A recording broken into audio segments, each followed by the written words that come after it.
So guys 9:15 बजे हैं और इतनी गर्मी लग रही है, आप यकीन मानो। पेड़ के नीचे बैठा हुआ हूँ मैं और 2 कोल्ड ड्रिंक पी है मैंने। देवो योटो यहाँ का लोकल ब्रांड है।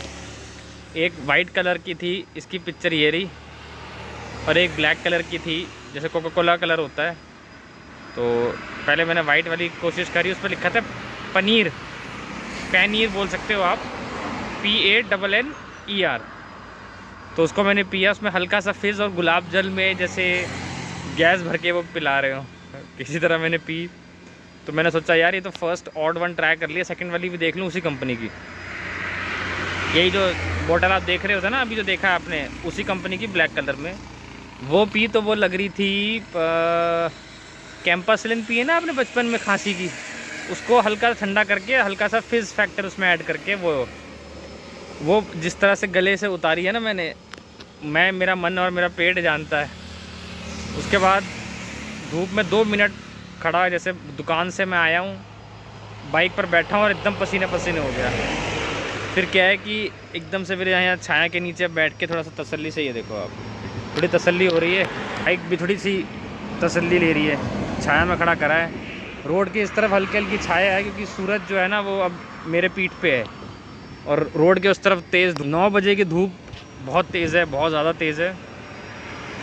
अब बाइक जब तक चलती रहेगी तब तक तो हवा लगती रहेगी हल्की सी, जब तक बसंती के पैर चलेंगे तब तक उसकी गब्बर की गोली नहीं चलेगी। जहाँ उसके पैर रुके और वीरू की गोली लगी, सेम है सेम है। ये एनालॉजी के लिए सॉरी, बट एक चीज़ है कि 150 किलोमीटर आ गया हूँ मैं। त्रिची है अभी 65 कुछ किलोमीटर है त्रिची तक। ये सिंगल रोड है, देख रहे हो ना।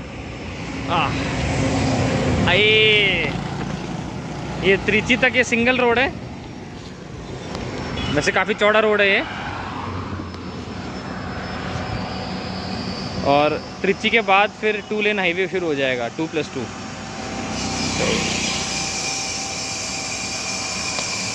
तो I should get going, bye. So guys 12:15 हो गए हैं दोपहर के। मैं बीच बीच में इसलिए रुक जाऊंगा, इस वजह से ट्रकों की आवाज़ के कारण और बाइक की भी। तो मैं भी वैसे पानी पीने के लिए रुका था छाया में, और गाने सुनने के लिए भी। क्या है, मैंने फ़ोन की लीड निकाल के रखी हुई थी। हाँ, फ़ोन की लीड मतलब मैंने ये ब्लूटूथ का सिस्टम नहीं कर रखा अपने हेलमेट पे, ब्लूटूथ सिस्टम नहीं करा, कान में लीड लगा के छोड़ रखी है। तो उससे क्या है कि एक तो वो ब्लूटूथ का स्यापा नहीं है, हेलमेट के बाहर जो है ना वो विंड ब्लास्ट नहीं बनता, आपने देखा होगा आवाज़ आती है। तो अब क्या है कि आगे जैसे मैं चेन्नई से आया हूँ ना इधर, तो चेन्नई से तो नेशनल हाईवे 16 है। अब वापसी में मुझे चेन्नई जाना नहीं है, तो उलुंडरपेट करके कोई जगह आएगी, ये सिटी का नाम है। तो लेकिन मुझे उससे पहले बाईपास पकड़ना है टुवर्ड्स लेफ़्ट हैदराबाद की तरफ, या वेल्लोर होते हुए। तो वो कान में वो गूगल की पीछे दीदी बोलेगी कि टेक लेफ़्ट, तो मुझसे वो मिस ना हो जाए। तो मैं पानी पीने के लिए रुका हूँ, और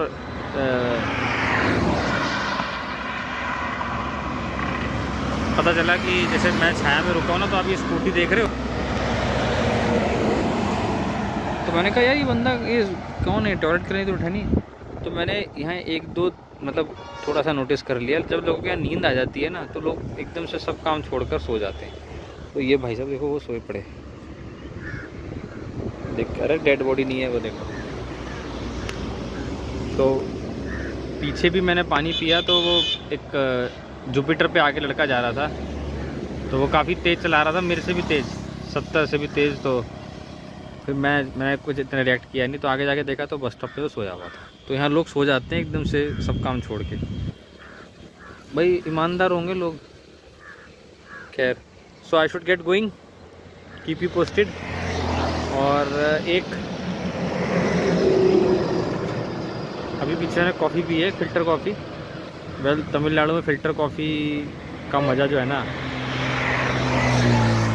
वो कहीं नहीं है। तो मैं पानी और फ़िल्टर कॉफ़ी दोनों बराबर बराबर पी रहा हूँ। फ़िल्टर कॉफ़ी तो मैं इसलिए पी रहा हूँ लालच में कि एक बार बॉर्डर क्रॉस हो जाएगा तो आंध्रा में नहीं मिलेगी। यहाँ लोग फिर भी फ़िल्टर कॉफ़ी को प्योरली फ़िल्टर की तरह ही बना के पिला रहे हैं। दिल्ली में तो वो बस कह देते हैं फ़िल्टर कॉफ़ी होती नहीं है, वो पैकेट होता है, वो टाटा वालों का आता है नीले से कलर का। चलो मैं जाता हूँ, लंबी बात हो जाएगी। बाय।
तो भाई क्वारा पे लोग पूछते हैं, आप क्वारा पे भी फॉलो कर सकते हो, मर्जी है। बाइकोनॉमी एक्सप्रेस के नाम से ही क्वारा पे बड़े सवाल जवाब भी करते हैं बाइक राइडिंग के बारे में, मोटरसाइकिल कौन सी है उसके बारे में। ऐसे ही किसी ने एक बार सवाल करा था क्वारा पे कि जी मैं फलाना बाइक लेना चाहता हूँ, उसके लिए मुझे क्या करना पड़ेगा। तो उसको सबसे पहले तो मैंने ये बोला कि ये एक्सरसाइज बहुत ज़रूरी है। बाइकिंग जो हाईवे पे लोग करते हैं, बाकियों का मुझे नहीं पता, लेकिन हाईवे पे चलने के लिए ना आपकी बॉडी फिट शेप में होनी चाहिए। हम नहीं कहते कि एब्स बनाओ, तो चांस की बात है। जैसे अभी वॉशरूम में अपना सब सामान ले जाने के बाद मुझे सॉक्स उतार दी, तो ये तो बाई चांस पत्थर है यहाँ पे, इसलिए थोड़ा सा है। तो वहाँ वॉशरूम में जब मैंने सॉक्स ये उतारी, कैसे एक पैर पे खड़ा होके इसको उतार लिया, जैसे मैं इसको पहन रहा हूँ। मैं नहीं कहता कि आपको चलना है कांटों पे, ठीक है जी। राइडिंग पैंट की तो ज़रूरत नहीं, क्योंकि राइडिंग पैंट तो मैं एक बोलता हूँ। ये मैं इसलिए आपको बता रहा हूँ कि कितना ज़रूरी है आपको शेप में होने के लिए। शेप में मतलब उतना शेप में हो कि आप अगर वॉशरूम नहीं चाहते आपको पजामा उसके फर्श पे लगे या फर्श साफ, तो आप एक पैर पे दोनों काम कर सकते। भाई ने पूछा जी बाइक के बारे में, तो एक्सरसाइज को मैंने फर्स्ट नंबर पे बोला कि जी फर्स्ट नंबर पे आपको करना है शेप में लीजिए आप। एक तो उसका कारण ये है कि आप लंबा जा सकते हो, लंबी जर्नी कर सकते हो, ठीक है जी। सेकेंड, बैठा ज़्यादा देर जाएगा, कोई लंबी जर्नी उसी में आ गई। और फिर बाइक से जुड़े हुए कुछ सवाल के जवाब जो क्वारा पे मैंने देखे हैं, तो कहते हैं ये बाइक ले लो, वो बाइक ले लो। मैं सबको यही बोलता हूँ, मेरे फोरम पे आप देखोगे, सबसे पहले तो आपकी ज़रूरत हर चीज़ से बड़ी है, हर चीज़ से। उसका क्या कारण है, लोग कई बार सवाल पूछते हैं, मतलब ये उसी के जवाब में मैंने लिंक उसको पूछा कि डोमिनार लूँ या फलाना लूँ, ये हिमालयन लूँ। तो उसको मैंने बोला भाई एक बात बता, सबसे पहले तो तुम लास्ट ईयर कितना किलोमीटर चलाई थी, अपना एक रिकॉर्ड देखो, ट्रैक रिकॉर्ड। अगर आप, मेरी ड्यूक थी 90 की, जो सर्विस इंटरवल है वो है 7500 120 दिनों में, जो भी पहले पढ़ी कंपनी करती है। यानी कंपनी के हिसाब से 7,500 किलोमीटर के बाद मेरा ऑयल ये इंटरवल चेंज होगा, ठीक है जी। 930 रुपये लीटर ऑयल है, इसमें चलता है 1700 ml, तो 2000 के करीब तो इस पर सिर्फ ऑयल डल रहा है। मॉड्यूल तो 31, हम उस बहस में नहीं जाते कि डलना चाहिए नहीं डलना चाहिए। अब अगर इस ड्यूक 390 जो लिक्विड कूल इंजन है, टायर का भी सेट इस पर 6,500-7,000 का डलता है, हर चीज़ इसके अंदर महंगी डलती है। डोमिनार का मैं कह नहीं सकता, लेकिन क्योंकि वो कॉपी है इसकी, तो वो उसमें भी यही डलता होगा। तो उसको मैंने कहा भैया ज़रूरत देख, और अगर तूने सिटी में चलानी है तो फिर खबरदार जो तुमने ड्यूक ली। क्यों? ड्यूक सिटी राइडिंग के लिए नहीं है, चलाने वाले चलाएंगे। और उसका एक और जो आप फोरम पे आप देखोगे ना, जो मैं लोगों को अक्सर बोलता हूँ, एक तो ये उससे पहले ये अंदर का ना ड्राई फिट पजामा है, राइनॉक्स का 2200-2500 रुपये का कुछ का पजामा है ये ड्राई फिट का, और 2200-2300 या 3000 रुपये के ऊपर की शर्ट है। इन चक्रों में मत पड़ो आप, ठीक है, आप जाओ, वहाँ पर सस्ता है ये, 250-300 का पजामा है, और ऐसे ही 150, 180 की 200 रुपये की शर्ट का। अब महंगाई होगी तो पता नहीं, मैंने 3 साल पहले, तो अभी तो खुटी नहीं है, और सही फर्स्ट क्लास चल रही है, जो गर्मियों में यही है, तो एक सस्ती चीज़ आपको, ठीक है ना। तो राइनॉक्स वाले पे डिज़ाइन बड़ा ज़बरदस्त है यूँ, और ये अंदर के कपड़े तो दिखते भी नहीं है वैसे भी, ये अंदर चला गया। तो ये जो सिटी की मैं बात कर रहा था, तो ये सिटी राइडिंग के लिए नहीं है। सिटी में आप 7,500 नहीं चला सकते 120 दिनों में, उससे ज़्यादा। तो ये जो साइड में आपको बाइक अगर उतनी दिख रही स्प्लेंडर खड़ी, स्प्लेंडर के ज़्यादा रीडिंग आती है ओडोमीटर की, और सिटी में एयर कूल्ड वाली चलती है, रेडिएटर वाली नहीं चलती, क्योंकि ट्रैफिक के अंदर रेडिएटर वाली बाइकें फेल हैं, पानी की तरफ पीती हैं पेट्रोल। और मेरा काम ऑलमोस्ट फिनिश है, वीडियो का भी मैं यहीं एंड कर देता हूँ। तो उसने मुझ बात ये शुरू हुई थी कि क्यों आपकी फ्लेक्सिबिलिटी और आपकी बॉडी को फिट एंड फाइन होना चाहिए, और उसका आप थ्रू आउट द जर्नी कोई भी मसालेदार नहीं खाना चाहिए। या आपने को मैंने पहले भी कई बार बताया हुआ है, सादा फुल्का सादी दाल। पानी भी पीना है तो अपने घर का, जैसे मैं 4 लीटर पानी कैरी करके चलाऊँ, 4.5 लीटर ख़त्म हो जाएगा तब बिस्लरी का लूँगा या RO से लूँगा, तीसरा कोई ऑप्शन नहीं है। और ये गोलगप्पे शोलगप्पे इस तरह की कोई भी आइटम कुछ नहीं। पेट अगर आपका गड़बड़ आ गया ना तो आपसे 1 इंच नहीं चला जाएगा हाईवे पे। तो इसलिए बॉडी का फ्लेक्सिबल होना बहुत ज़रूरी है। अभी वॉशरूम में जैसे मुझे अपना ड्राई पजामा उतारना था तो एक पैर पे मैं जूता भी खोल लिया, पैर पजामा भी करा लिया और अपना आराम से 10 से वॉशरूम चले गए। और अभी आपने जैसे देखा तो एक पैर पे ही काम करना पड़ता है बैलेंस बनाते हुए। तो अगर मेरा वेट ज़्यादा होगा तो बैलेंस बनेगा ही नहीं, और सिटिंग आवर्स भी ज़्यादा हैं। और इसके अलावा तो फिर वही जो सेकंड फोरम की मैं बात कर रहा था, ड्यूक जैसी गाड़ियाँ, डोमिनार 200 सीसी से कोई भी ऊपर की गाड़ी है ना, 200 भी ज़्यादा है, वो हाईवे के लिए ही है। कंपनियां कुछ कहती रहें, आपकी पॉकेट के लिए फ्रेंडली नहीं है ये गाड़ी, हाई स्पीड पे चलने के लिए। और हाँ, एक मोटिवल का जो चेन ल्यूब मैं यूज़ कर रहा हूँ कई सालों से, 2016 से कर रहा हूँ। सिटी में वो बोलते हैं 500 किलोमीटर पे चेंज वो होना चाहिए। वेल, सिटी में ज़रूर होना चाहिए, सिटी में डस्ट इतनी है कि वो पहले ही हो जाएगी। अब मोटिवल का इस समय मैंने 3500 किलोमीटर चला लिया है, दिल्ली रामेश्वरम, दिल्ली विशाखापट्टनम रामेश्वरम, और अब यहाँ वापसी में 3500 मेरी बाइक चल गई है। तो चेन ल्यूब का मैंने रियलिटी में टेस्ट देख लिया है कि एक्चुअल में कितना ल्यूब यूज़ करता हूँ।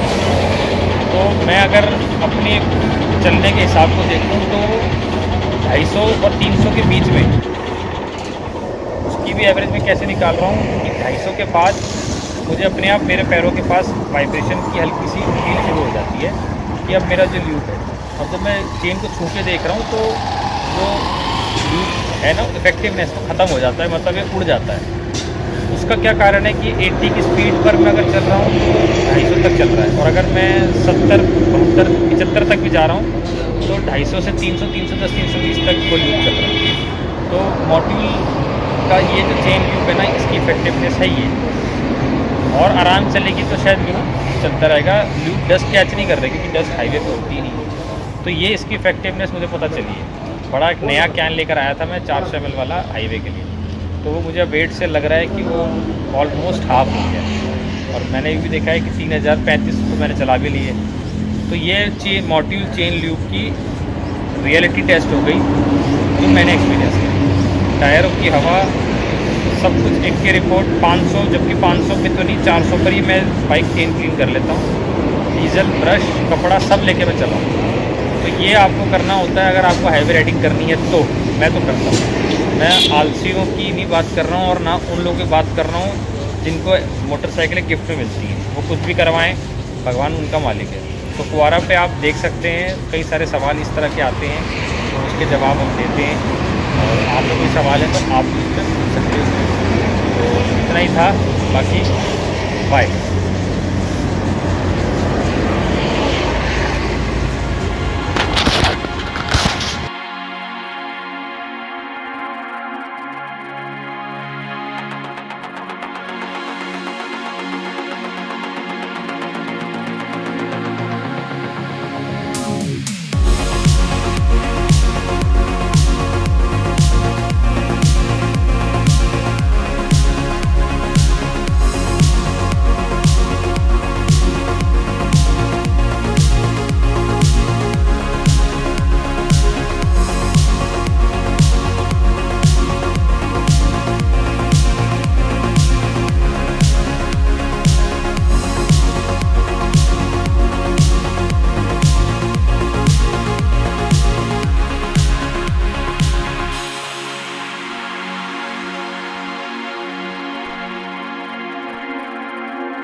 सो guys welcome back Bikonomy Express, आपका होस्ट और दोस्त केडी। और बहुत औसम रहा है, लाइट यार कम आ रही है, सेकंड दिख रही है मेरी।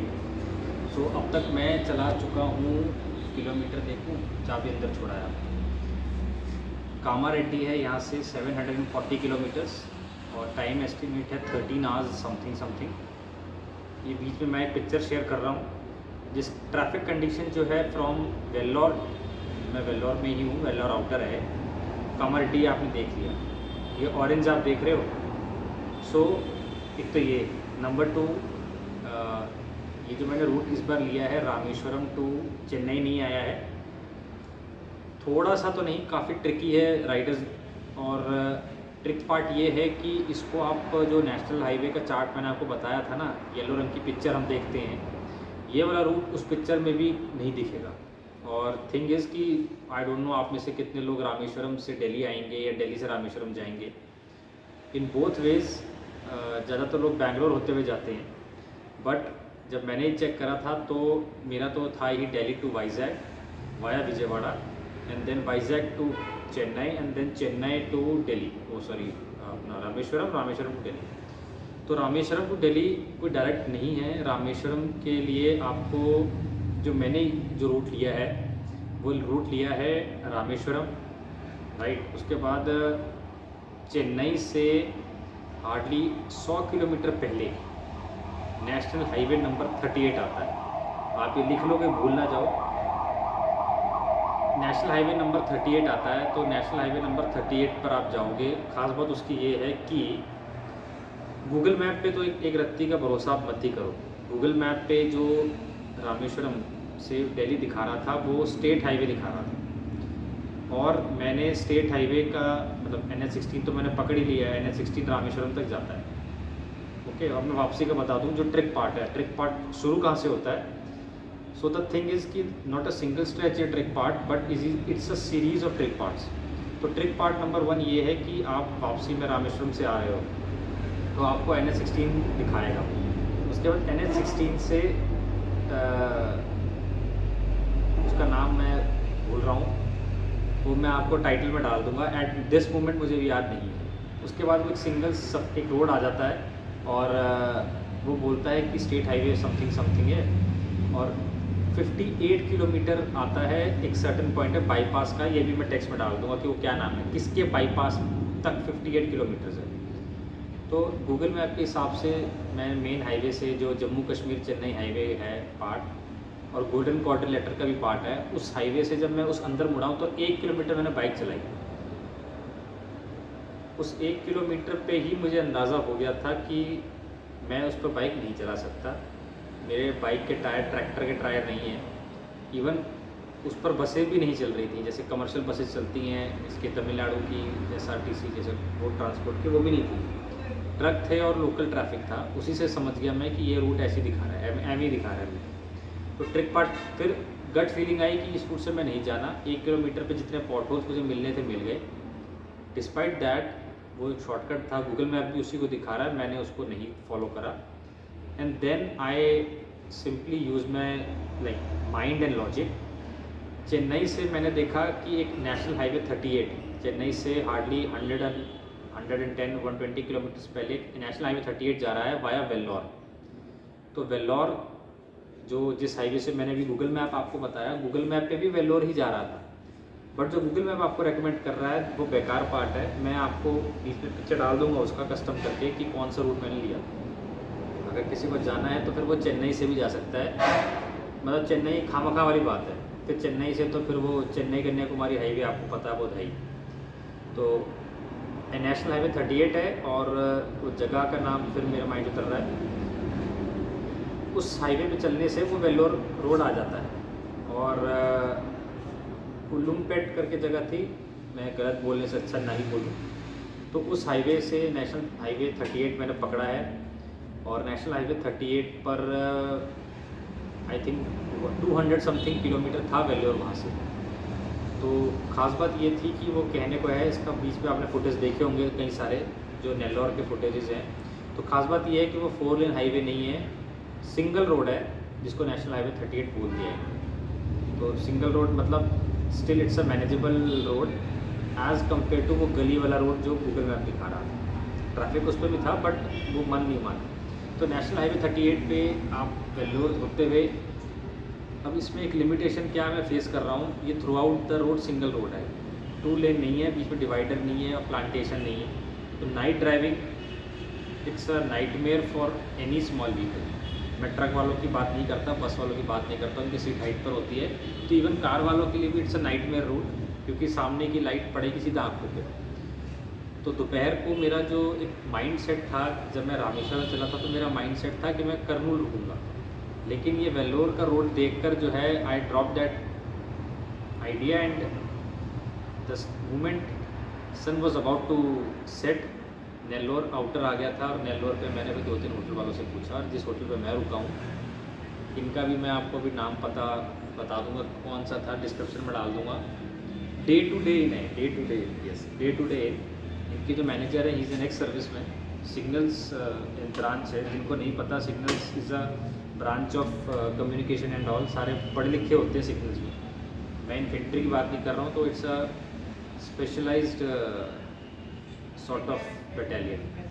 तो कमिंग टू द पॉइंट, तो ये जो गैलरी है जहाँ पे बाइक खड़ी हुई है, उसी के अंदर खड़ा हूँ मैं। Neat and clean to the point कमरे हैं, AC नॉन AC दोनों हैं। और तो NH 38 पे मैं बता रहा था आपको, वेल्लोर से कटप्पा से आई थिंक हैदराबाद तक ये सिंगल रोड ही लग रहा है मुझे, नेशनल हाईवे 38 हैदराबाद तक। उसके बाद हैदराबाद का मैंने जब मैं आया तो मैंने हैदराबाद के 2 आउटर रिंग रोड हैं, एक लेफ़्ट और एक राइट वाला। तो राइट वाले से मैं आया हूँ, मुझे याद था, और मैंने आई थिंक 45 मिनट्स पे रोड वो क्लीन मतलब क्रॉस कर लिया। फर्स्ट टाइम जब मैं लास्ट ईयर आया था तो मुझे 1.5 घंटा 2 घंटा लग गया था, बट इस समय मुझे याद था गूगल की ज़रूरत ही नहीं थी। So again I am taking some thoughts कि मैं फिर से राइट साइड वाले रोड से ही जाऊँ, why should I explore the left hand side. और एक ख़ास बात और ये है कि एक बड़ी ऑड बात है, गूगल वालों की क्या कृपा है, 740 किलोमीटर का डिस्टेंस सिर्फ 13 आवर्स और 40 मिनट्स का दिखा रहा है। आई don't know how it's possible, ये कैसा डिस्टेंस है। जिस तरह से रोड है ये पता नहीं कैसे क्या ट्रैफिक है। तो मेरे नेक्स्ट वीडियो में पता चल जाएगा कि कैसे ट्रैफिक कंडीशंस हैं। तो लेकिन सिंगल रोड अगर है तो it's not manageable, specially at nights. Nellore enter करते वक्त थोड़ा सा माउंटेनियस टेरेन भी था, छोटे रोड्स थे, माउंटेन पे थोड़ा सा हिसाब किताब वैसा हो जाता है। प्लस यहाँ पर लोग स्लो करते नहीं हैं। ओवरटेक करने के लिए अगर कोई निकल गया तो वो ओवरटेक करके ही जाएगा, अनलेस अनटिल आपके पास टैंक हो सड़क पर। So till now this is the story. और हैदराबाद के बाद सेकेंड जो मेरा स्टे है that is decent lodge Kamareddy. उनका नंबर मैंने ले लिया, कॉल मैंने कर दिया कि कल आई विल बी देयर। और कामारेड्डी के बाद it's 700+ kilometres, it will quite a task to do. और उसके बाद फिर Kamareddy to Lalitpur, again it's a chunk of the journey. 840 something kilometres है कामारेड्डी टू यादव भोजनालय। फिर यादव भोजनालय के बाद तो इट्स 600 समथिंग किलोमीटर, 610 630। तो इवन मैं भी ये सोच रहा हूँ कि कामारेड्डी के वजह से घर ही चला जाऊँ, लेकिन वो ज़्यादा हो जाएगा। So that's my steps for my upcoming journey. और मैं आप लोगों को बताता रहूँगा। इसका मैप भी मैं शेयर कर दूंगा कि मैंने रूट मैप मैंने वैसे चलने से पहले इंस्टा पे शेयर कर दिया था, एपी पे शेयर कर लिया था, आप चेक कर सकते हो, आपका मन करे तो। इतना लंबा आप आई डोंट नो जिससे जानना है वो जाएगा। और इसके अलावा एक पॉइंटर आप ले लो, अगर आप रामेश्वरम से निकल रहे हो तो Rameswaram is obviously a sea side city, you can say. Try to cross Rameswaram as early as possible, reason being the heat. The heat is mind boggling. हवा मेरी बाइक 75, एक तो वो एटमॉस्फेयर में इतनी हवा है, ठीक है ना, आप किसी दिशा में भी जाओ वो हमेशा आपको रेजिस्टेंस क्रिएट करती है।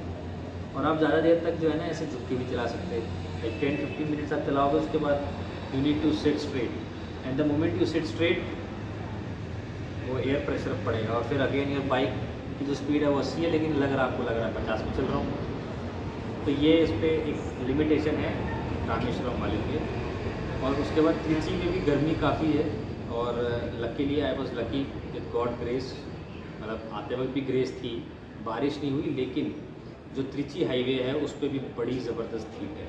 थिंग इज़ कि वहाँ पे कोई फॉरेस्ट एरिया है नहीं, सारा फ्लैट है, तो शायद इसलिए कर, या अप्रैल का मंथ है तो शायद इसलिए कर, या भगवान जाने क्या चक्कर है। तो रामेश्वरम में भी सुबह के 5 and 6 hours very crucial, try to like wake up early and cross the Rameswaram stretch as early as possible. तो वो ये कि आप जल्दी जल्दी क्रॉस कर लोगे, जल्दी जल्दी काम हो जाएगा, गर्मी से बचे रहोगे। पीछे की वीडियोज़ अगर आपने देखें तो आपने देखा होगा कि पानी मेरा ख़त्म हो गया था पेट्रोल पंप पे, मैंने आरओ की मशीन से पानी भरा है। और एक फ़ोटो मैं बीच में शेयर कर रहा हूँ, ये वाला फ़ोटो आप देख लोगे बीच में। This photo has moved me from inside. तो the story behind this photo is, insta पे भी मैं डाल रहा हूँ, and I am thinking I should send to someone important, कि पेट्रोल पंप पे कंस्ट्रक्शन वर्कर कुछ काम कर रहे थे पेट्रोल पंप पे, कुछ रिपेयरिंग का काम चल रहा था, 4 लेडीज़ 5 जेंट्स समथिंग। तो मेरा उस पेट्रोल पंप पे जाना ऐसा नहीं था, ये जो मैंने बताया ना कि गूगल मैप से मैं जा रहा था, and I followed my gut feeling, and suddenly I decided कि चलो मैं NH 38 से जाऊँगा या फलानी जगह से जाऊँगा, या फिर मैं इस स्ट्रेच को अवॉइड अभी कर लेता हूँ। I should take this Vellore highway through some other entry point. So that's the scenario in my mind back then. तो मैं इस पेट्रोल पंप पे रुका हूँ, थोड़ा हवा पानी चेक करा, पानी पिया मैंने, और पेट्रोल तो डलवाया नहीं। वो जो मैंने आपको वो वीडियो बना के दिखाया था ना कि फ़िटनेस क्यों ज़रूरी है, ये उसी पेट्रोल पंप की बात है। तो मैं बस अपना पैकअप कर रहा था, तो this lady came with the 25 और 20 लीटर जार जो होता है। तो द ओनर वो standing at the petrol pump, she said पानी का, दो आई डोंट नो तमिल, बट जो वो हाथ में खाली बड़ा सा वो जार लेके खड़ी है, तो उसने मना कर दिया और उसको इशारा करा टैप की तरफ। The tap was on the boundary wall of the petrol pump, जिसको वो लोग आई थिंक सुबह पेट धोने के लिए यूज़ करते हैं, ट्रक वगैरह धोते हैं इनके, या पेट्रोल पंप धोने के लिए, उसकी तरफ उसको इशारा कर दिया। It was very, what can I say, that humanity has gone to south. मतलब चाहे पानी लेबर ने पीना है या हमने पीना है या उस पेट्रोल पंप ओनर ने पीना है, पानी तो पानी है। मैं तो कह रहा हूँ कोई एनिमल भी हो तो उसको हम पीने का पानी ही देंगे। तो he has pointed that lady to that tap, and she was like कि व्हाट शुड आई डू। तो she was not ready to fill her jar with that tap water. Then suddenly the owner went inside the petrol pump, and another person from petrol pump working there. तो he said ऐसे शिश करके, तो what I translate in that 2 or 5 second conversation was कि hurry up fill up the jar through that RO machine and before this owner came, because they were he was exceeding his limit of the ownership, he is just a workman. तो the lady came and this was the photo जो भी आपने पीछे देखा। तो वो जो 250 ml का वो जो डब्बा है ना, उससे वो 20 लीटर का पानी वो भर रही है। And this was a time when I taken that photo, and I tried कि मैं उस फोटो को भेजूँ किसी ऐसे बंदे को जो कोई इम्पोर्टेंस रखता हो। तो I used my wisdom and I thought कि जो पीछे का जो पाइप होता है, जैसे RO की उस पर RO लिखा हुआ था, RO थी नहीं, it was just sediment filter, that's it. 2 sediment filters लगे हुए थे, उसका एक इनलेट जा रहा था उस मशीन में, RO की मशीन में। तो मैंने सोचा कि RO की मशीन का जो पाइप है ना, वो उसके डब्बे में डाल दूँ। तो मैंने कोशिश करी, बट उसका जो पाइप था वो स्क्रू से टाइट था, जो आयरन क्लिप्स होते हैं ना, उस पर स्क्रू होता है जो ऑटोमोबाइल वाले यूज़ करते हैं होज़ को पकड़ने के लिए, वो वाला। यहाँ अगर होगा मेरी बाइक पे तो मैं आपको दिखा देता, नहीं, क्लिप होता है, उस पर स्क्रू से टाइट होता है वो होल एंड सोल। आपके रेडिएटर के पाइप जो होते हैं ना, वो उसी से पकड़ के रखते हैं। ये रहा कि, लेकिन दिखेगा नहीं आपको। तो I try to pull that up, but वो बात बनी नहीं, आयरन स्क्रू था उस पर। And then I asked the lady कि अगर कोई होज़ शी कैन अरेंज तो it will be easier for her, कि वो एक होज़ पानी उसमें डालती और दूसरे होज़ से जार भर लेती। So but that didn't work out either. तो then I tried to pull that pipe forcefully, but then the lady said she said that, and expressing in gestures, what I translated is, what she meant to say was कि I am already happy that I am fulfilling, I am filling up the water from this machine. Either it will take ages to fill up that 20-liter jar from that 250 ml mugga. Not to forget that any person who drinks water, she has to wait further. And yeah, the other guys from petrol pump, they were coming to drink water and all. So she has to just stand there. So she said this to me, like, no, don't do anything. I am just satisfied that okay, I am filling the water from you. So this was the ordeal, and it's changed my perception ki how things are going. And that particular scenario has taken a toll on my mind for some kilometers. And then when I took this NH38, all my this lowness vanished, because I need my mind at full alert. और आपने बीच में एक video देखा होगा 5 second का, मैंने हल्का सा अपना ध्यान कैमरे के बटन की तरफ रखा कि बंद क्यों नहीं हुआ, and this code came in suddenly out of nowhere. आप वीडियो पे देखोगे तो उस वीडियो में है ऐसा, बिल्कुल मैंने ब्रेक को पूरा दबाया तब जाके मेरी बाइक रुकी। तो सिंगल रोड पर यही सबसे बड़ा लफड़ा है। रात में कई बार काउस आ जाती है, काउ से ध्यान आया, I have seen many dead cows on highway. क्यों? क्योंकि डिवाइडर पे ग्रीन ग्रास होती है जिसको खाने के लिए काउ आ जाती है, एंड इट्स अ नाइटमेयर। अब भाई गौ रक्षक जो है ना, नीचे कमेंट मत लिख देना, मैंने गाय के अगेंस्ट कुछ नहीं बोला है, but it's a very hazard for any traffic. Truck वालों के बम्पर तो तोड़ ही देती है वो, आई डोंट नो क्या चक्कर है, but I have seen dead cows. 4 साल में मैंने जितनी राइड करी ना, उतनी डेड काउज नहीं देखी मैंने एक सिंगल हाईवे के स्ट्रेच पर, जितनी इस बार देखी है। और इस बार जो है ना, मैंने डॉग्स की डेड बॉडीज नहीं देखी हाईवे पर, आई डोंट नो क्या इशू है। देखी है 1-2 देखी है, 3800 समथिंग किलोमीटर मैंने देखा नहीं अब तक, कितना हो गया, क्लोज टू 4000 तो हो गया होगा। तो मैंने इस बार किसी डॉग्स की मैंने हार्डली लेस देन 5 देखी है, लेकिन काउज की मैंने लेस देन 15 या 10 या 15 देखी है डेड बॉडी। और स्कोरल की डेड बॉडी देखी है, आई डोंट नो ये क्या हुआ, स्कोरल फर्स्ट टाइम देखी है, और स्पैरो की देखी है, और कैट की देखी है। कैट जनरली यहाँ दिखती नहीं है, बट कैट की डेड बॉडी देखी है। और एक बफेलो की देखी है, rarest of rare. Buffalo is a milk yielding animal, और डेड, और लाइक आई डोंट नो क्या हुआ, लेकिन बफेलो की देखी है। So guys that's all for today. और पीछे के वीडियोज़ आप देख लो, वेलोर का जो नेशनल हाईवे 38 है उसका थोड़ा सा मूवमेंट मैंने कैप्चर किया है। एक चीज़ और बड़ी ऑड है कि यहाँ पर पूरे हाईवे पे मुझे the moment I take a turn for Nellore, वो जगह आप देख लें डिस्क्रिप्शन बॉक्स में क्या है, वो स्क्रीनशॉट भी बीच में शेयर कर दूँगा। तो एक भी नेशनल फ्लैग नहीं देखा मैंने किसी भी गवर्नमेंट इंस्टीट्यूशन पे, किसी भी पुलिस स्टेशन पे, जितनी भी पुलिस स्टेशन देखी, तो वो उसका फुटेज भी बीच में डाला है मैंने, देखना आप कि आई डोंट नो कौन सा फ्लैग यहाँ यूज़ हो रहा है।